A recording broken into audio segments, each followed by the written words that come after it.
Can the BBC be reformed? Of course, I've previously highlighted on my channel, the research out there now shows you the majority of Brits do not think the BBC licence fee should exist. They think the BBC should be funded through advertising or subscription. And so we see the announcement today that Sir Robbie Gibb, who was the Director of Communications in Number 10 Downing Street during Theresa May's tenure as Prime Minister, is to join the board of the BBC as the board member for England. And before I get going on this, I want to know from you in the comments below, do you think the BBC can be reformed?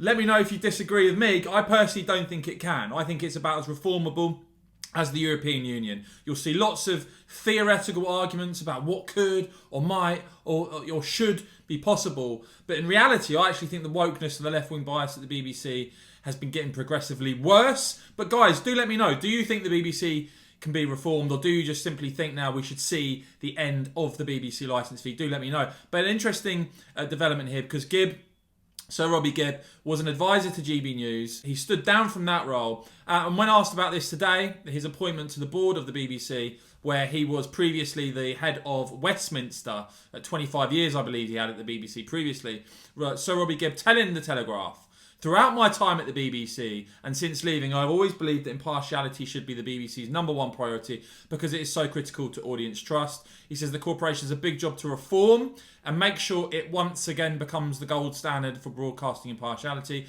I am privileged to have the chance to play a role in helping the BBC achieve that. Now, of course, from my point of view, I think it's a shame the government have been much more radical when it comes to the BBC licence fee. We heard, of course, rumours of decriminalisation of the BBC licence fee. As I said, the public opinion on this is very clear now. The majority of Brits don't think the licence fee should exist. And the interesting thing, I guess, about this appointment, although, again, it's one man, how much change can one man really do in an organisation as bloated as the BBC?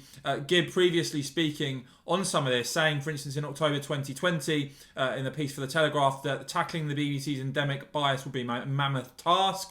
The drive to end left-wing groupthink should extend beyond social media to drama and comedy shows. And he tweeted out that new BBC staff social media guidelines published today may be the start of reform, but I doubt it will end there, and nor should it. He said that the BBC can only justify itself as a publicly funded broadcaster if it provides something its rivals do not: impartial news and entertainment. When we recently saw that disgusting spectacle, BBC presenters sneering at our country's flag, Gibb tweeted back then, "On the day the BBC announces welcome news, it is moving more programmes out of London. This BBC breakfast clip reveals a sneering and cynical attitude towards our monarchy and flag that shows it's not just about where people are based. The BBC has a wider cultural problem." And then, responding to an article that was co-authored by the BBC's Lewis Goodall for the New Statesman, Gibb tweeted out, "Is there anyone more damaging to the BBC's reputation for partiality than Lewis Goodall? This is so off the scale," he said, "that I don't know where to begin." So look, plenty of criticism from Gibb on the BBC.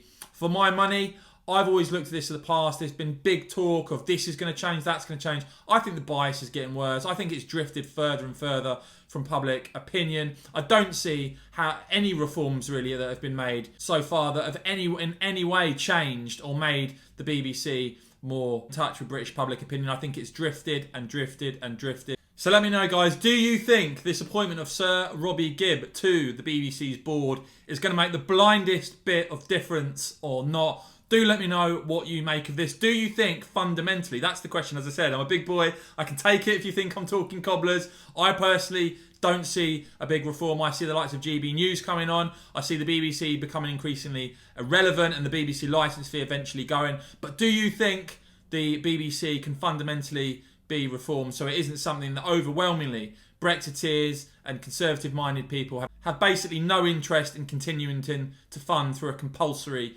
BBC licence fee? Let me know your thoughts in the comments below, guys. And as ever, if you've enjoyed this report, please do give it a big thumbs up. Do hit the join button if you want to become a member here on the channel and support my channel. And of course, as ever, thanks for watching.